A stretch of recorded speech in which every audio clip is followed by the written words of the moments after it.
இன்னைக்கு தலைப்பு தற்கூரி அரசியல் நடத்தும் விஜய். தற்கூரி அரசியல் நடத்தும் விஜய். ஏன் அவனை தற்கூரின்னு சொல்கிறோன்னா, அவனை மாதிரி ஆளுங்களுக்கு மரியாதை கொடுக்கக்கூடாது.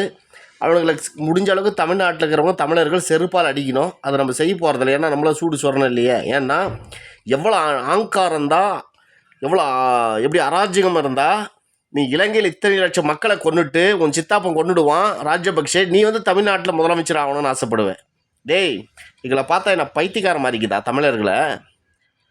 எப்படியே இன துரோகியான ராஜபக்ஷோட நெருங்கிய சொந்தக்காரனான நாயினி நீ தமிழ்நாட்டில் கட்சி ஆரம்பிப்ப, உன் பின்னாடி ஒரு 4 நாயிங்க கத்தும், நாங்கள் உன்னை முதலமைச்சர் ஆக்கணும். என்னப்பா செஞ்ச? திரிஷாவை கட்டி பிடிச்சது, ஒரு நடிச்சது, படம் நடிச்சது ஒரு பெரிய விஷயமா?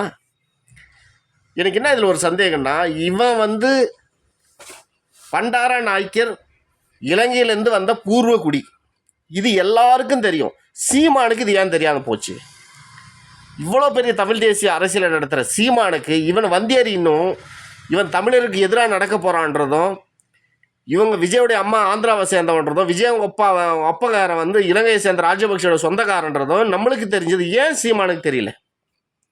சீமான் எங்கே கோட்டை விட்டார்? சீமான் ஏன் இதை பேசலை? அவனை தமிழன் தமிழன் தமிழன் தமிழன் சீமான் சொல்ல வச்சுனா நம்மளாம் தமிழனே ஏற்றுக்கணும். அவனை சொல்லப்போனால் விஜயோட பெரும் வளர்ச்சியில் சீமானுக்கு பங்கு இருந்துச்சு. அவர் செஞ்ச மிகப்பெரிய தப்பு விஜய தமிழன் வரட்டும் அரசியல்னு சொன்னது தான். அவனை தேடி பார்த்தா தருது அது ஒரு வந்தியறி நாயின்னு. தயவுசெய்து இனிமேல் சீமான் அவர்கள் யார் என்னன்னு பார்த்து பேசுங்க.